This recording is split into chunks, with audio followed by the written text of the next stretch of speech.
Hello 11 hours. Let us continue with our lesson Dynamics of Society.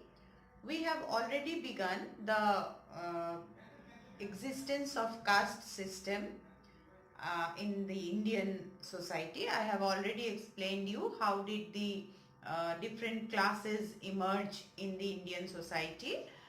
Amongst these different classes, gradually I have explained that there were many mixed and the sub-castes have emerged. Amongst these sub-castes and sub-groups in the caste system of India, we come across a different race, that is Rajputs.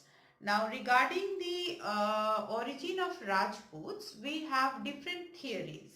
The ancient theories tell that Rajputs have emerged from the sun god. They were the lineage of sun god, successors of sun god and moon god. That means Suryavamshi, Chandravanshi.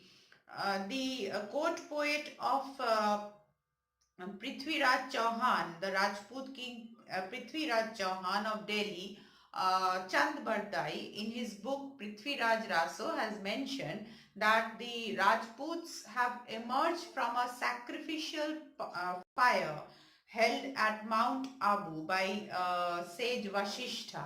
Now, this is known as the Agnikula theory of Rajput, origin of Rajput. So, these are the ancient views that Rajputs have emerged from the sun god and moon god, and they have been generated from the sacrificial fire. These are the ancient views. Now modern historians and scholars, they held the opinion that no, the Rajputs were the mixed races, the foreigners who had come to India and who had attacked India, had settled down here, adopted the Indian culture.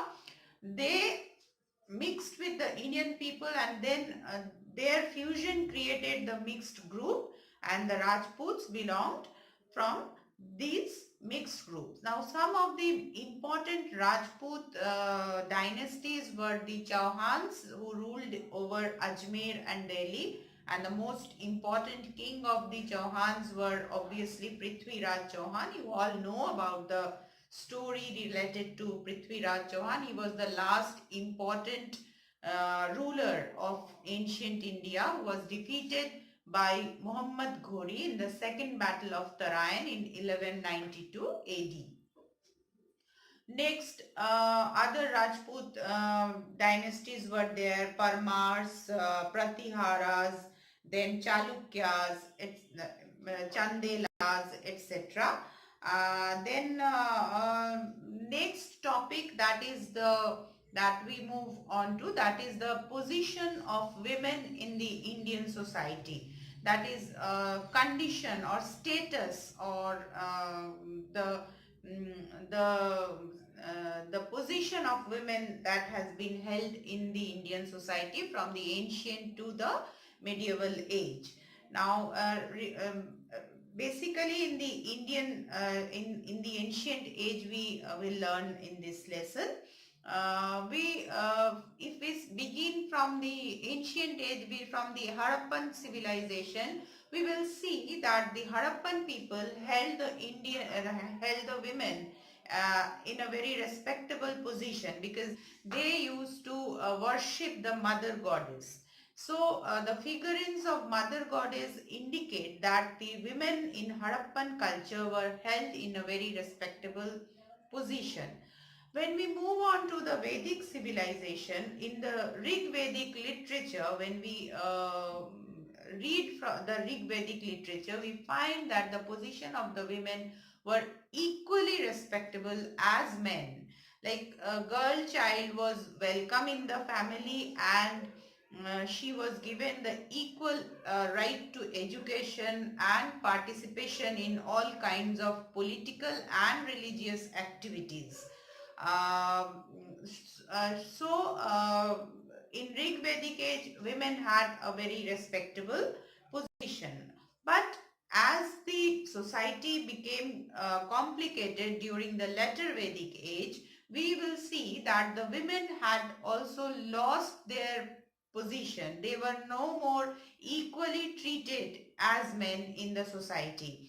A girl child was no more welcome like the boy child, and she was not freely given the education. She only performed in the religious occasions, religious ceremonies. She was no more able to perform or participate in the political activities. Uh, their movements were also restricted, not like before in the Rig Vedic age. However, they some of the women from the higher castes and some women from the Brahmin families, they still used to get the education. Like here we come across the terms Brahmavadinis. Brahmavadinis were the ladies, were the women who preferred to remain unmarried and spend their life in educational pursuit. And some of the ancient, famous ancient women were Maitreyi, Gargi, Opala, Ghosha. So these were basically the wives of great sages, and they equally, like their husbands, they equally participated in the educational debates and religious performances along with their husbands.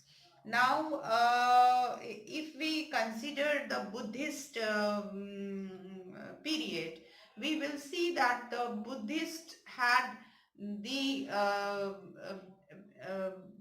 male bhikshus as well as the female bhikshus. They had the separate place for the female and male monks and nuns. So in Buddhist era, Buddhist and Jains were not so lenient towards the participation of women, but Buddhist culture and Buddhist religion had given the equal footing for the women in the religious performances. Then if we move on to the Mauryan and post-Mauryan age, during the Mauryan age, we see that the Mauryan king Chandragupta Maurya had kept women soldiers as the guards of his palace. He also had the personal women attendants who used to give him political counsel also sometimes. So Mauryan period, we see that the women had a respectable position. In the post-Mauryan period also, we see to some extent, like the Satvahana rulers, they considered themselves as the sons of their mothers. They were known as the sons of their mothers, like Gautami Putra Satakarni. Like the name name of the ruler was Satakarni. Which Satakarni?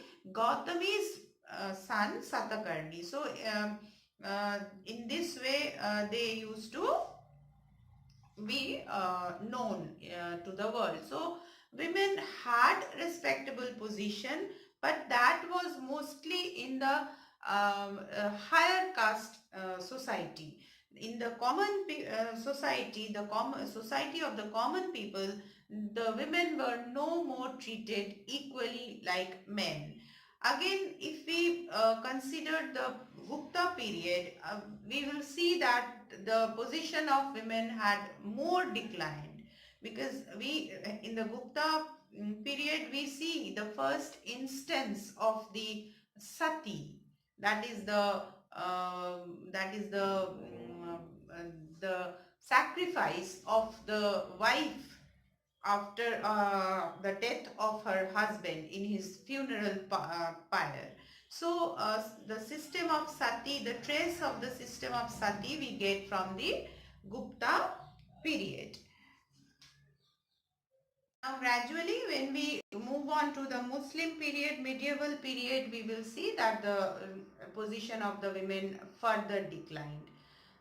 Next we will discuss about the different marriage formats of ancient India.